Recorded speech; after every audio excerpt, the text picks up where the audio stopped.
শেখ হাসিনার পতন এবং পালিয়ে যাওয়ার পর ভারতের হিস্টেরিয়া আমরা দেখছি। ভারতের সরকার তো বটেই, তার মিডিয়া, সত্যি বলতে ভারতের সরকার এবং মিডিয়াকে এখন আর আলাদা করার কিছু নেই। ভারতের মিডিয়াগুলো বহুদিন থেকেই, বেশ কয়েক বছর থেকেই ভারতেই গদি মিডিয়া বলে অভিহিত করা হয়, অর্থাৎ যারা নরেন্দ্র মোদীর কোলে বসা মিডিয়া। সো তাদের মিডিয়াকে একটু বার্তা না দিলেও একটু মাঝে মাঝে ফলো করা দরকার। সো আমরা বুঝতে পারি যে তারা আসলে বাংলাদেশ সম্পর্কে কি ন্যারেটিভ তৈরি করতে চাইছে।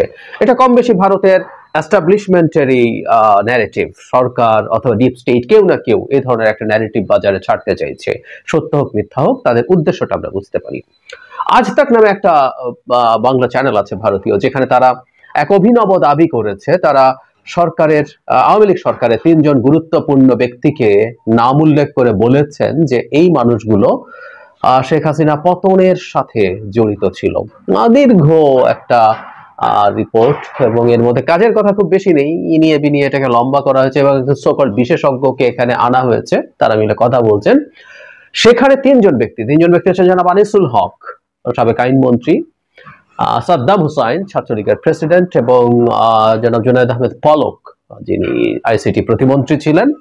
এই 3 জন নাকি বাংলাদেশের ওই সময়কার মুভমেন্টের সময় যারা এইসব মুভমেন্টে জড়িত ছিলেন তাদের সাথে যোগাযোগে ছিলেন, এবং তারা শেখ হাসিনার বিরুদ্ধে কাজ করেছেন।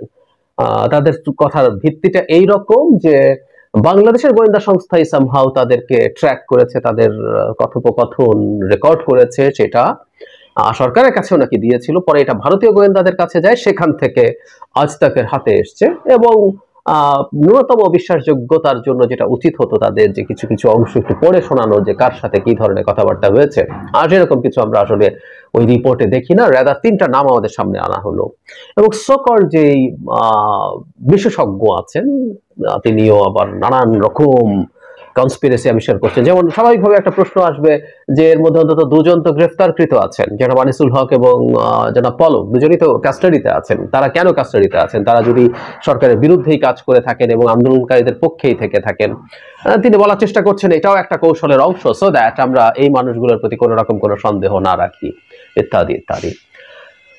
মানে প্রশ্ন হচ্ছে, এটা কি আমরা বিশ্বাস করি? উত্তর হচ্ছে না, একেবারেই না। কিন্তু এই কথাগুলো বলা হচ্ছে, আরো কাউকে এই সামনে আনার চেষ্টা করা হবে। কিন্তু কেন করছে তারা? ওই যে শুরুতেই বলেছিলাম যে আসলে আমাদের একটু শোনার দরকার, একটু বোঝার দরকার যে তারা আসলে কি করতে চায়, তাদের ন্যারেটিভটা কি, তারা কি উদ্দেশ্য সফল করতে চায়। আমাদের কাছে এটা মনে হওয়ার স্বাভাবিক যে ভারতের দিক থেকে, আওয়ামী লীগও, মানে ভারত মানে কিন্তু ভারত না, ভারত মানে আওয়ামী লীগ সহ একসাথে কিছু একটা, মানে আওয়ামী লীগ যদি কিছু মানুষকে তার শত্রু হিসেবে বা আমাদের সামনে এস্টাবলিশ করতে পারে, তাহলে যেটা দাঁড়াবে সেটা হচ্ছে তাদের সাথে আমরা যারা শেখ হাসিনা বিরোধী ছিলাম তাদের একটা ইন্টারাকশনের স্কোপ তৈরি হয়।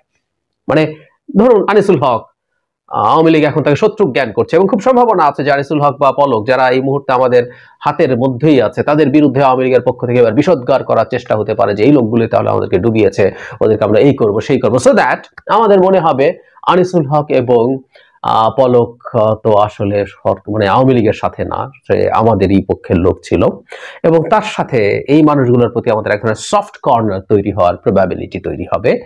তারা ভাবছেন হবে কিনা সেটা ডিফারেন্ট আলোচনা। ঠিক একইভাবে আমি ধারণা করি এরপর আরো বেশ কিছু মানুষকে এভাবে ভিলেন হিসাবে আমাদের সামনে আনার চেষ্টা হবে গোয়েন্দা সূত্রের ভিত্তিতে বা অন্য কোনো না কোনো ফর্মে। এটার উদ্দেশ্যই হচ্ছে যাতে তারা তাদের প্রতি বিক্ষোভ কমে আসে এবং তারা আস্তে আস্তে অপারেট করতে পারেন।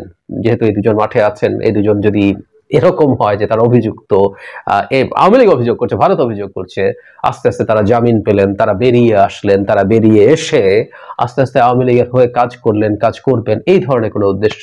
একই সাথে সাদ্দামকেও তারা যদি এরকম করে আস্তে আস্তে সাদ্দামকে পাঠায়, মেবি এরকম একটা উদ্দেশ্য তাদের আছে, আমাদেরকে বোকা বানানোর জন্য তারা এই চেষ্টা করছে। ওই যে বললাম, যেহেতু এটা হচ্ছেই, এরকম আরো অনেক নাম আমাদের সামনে আসলে আসবে। কিন্তু যেটা হয়, আসলে আমরা তো এত বোকা নই। মানে শেখ হাসিনা যখন ক্ষমতায় ছিলেন তখন তিনি যা বলতেন, যা করতেন, সবকিছুকে ইয়াস বলতো যেসব চাটুকার, তাদেরকে দেখে উনি মনে করতেন উনি অনেক বুদ্ধিমান, তিনি যা বলেন যা করেন সব সঠিক করেন, এবং তিনি মানুষের কাছে যা করছেন বলে মানুষের সামনে ইমেজ তৈরি করতে চেষ্টা করছেন, সেটা হচ্ছে। এটা আসলে হচ্ছিল না। আমরা তার এই ফালতু মিথ্যে কেউ গ্রহণ করিনি তখনও, কিন্তু ওই যে তার আশপাশে মানুষগুলো ছিল তারা মনে করেছিল এটার মাধ্যমে, কারণ তারা বলছে হ্যাঁ আপনি যা বলেছেন আপা এটা তো অসাধারণ হয়েছে, মানুষ তো সেই গ্রহণ করেছে, খেয়েছে, এসব তো বলে আশপাশে থেকে থেকে, কিন্তু হয় না আসলে। কিন্তু এই যেটা হয়, দীর্ঘদিন এই ধরনের একটা ইকো চেম্বারের মধ্যে বাস করতে করতে শেখ হাসিনা নিজকেই অসীম ক্ষমতাধর মনে করেছিলেন। সো তাদের এই চেষ্টাগুলো আদতে কোনো রকম কোনো ফল আসলে বয়ে আনবে না। আমরা যথেষ্টের বেশি স্মার্ট, এবং এটা আসলে শেখ হাসিনারও বোঝা উচিত, কারণ শেখ হাসিনা তার উন্নয়ন, তার ওটা তার সেটা, তিনি দেশের জন্য জীবন দিচ্ছেন, তাহাজ্জুদের পর থেকে ঘুমানোর আগ পর্যন্ত তিনি দেশের কথা ভাবতে থাকেন, তিনি সকল বঙ্গবন্ধুর স্বপ্ন পূরণ করার চেষ্টা করছেন, তিনি উন্নয়ন করছেন, কিন্তু মানুষ সেগুলো খায় নাই। তার প্রমাণ হচ্ছে আপনাকে জেনে শুনে এরপর রাতে ভোট করতে হয়েছিল। এনএসআই রিপোর্টের কথা পত্রিকায় দেখেছে যে 22টা সিট পাবে বলে তারা স্পষ্টভাবে জানিয়েছিল, 18তে সর্বোচ্চ 22টা সিট। সেগুলো তো আসলে খায় না, আমরা খাইনি।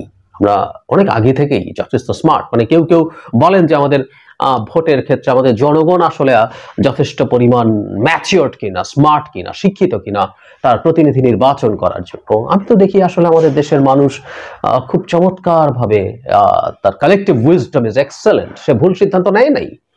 আওয়ামী লীগ যত কিছুই করুক না, 18তে যদি টাকা দিয়ে সয়লাভ করে ফেলতো মানুষ কিন্তু সঠিক সিদ্ধান্ত নিত। সুতরাং এই যে চেষ্টা এখন হচ্ছে একে তাকে ভিলেইনের ভাব দেখিয়ে আস্তে আস্তে মাঠে দেওয়ার, এটা কাজ করবে না। আমরা এগুলো যথেষ্টের বেশি বুঝি।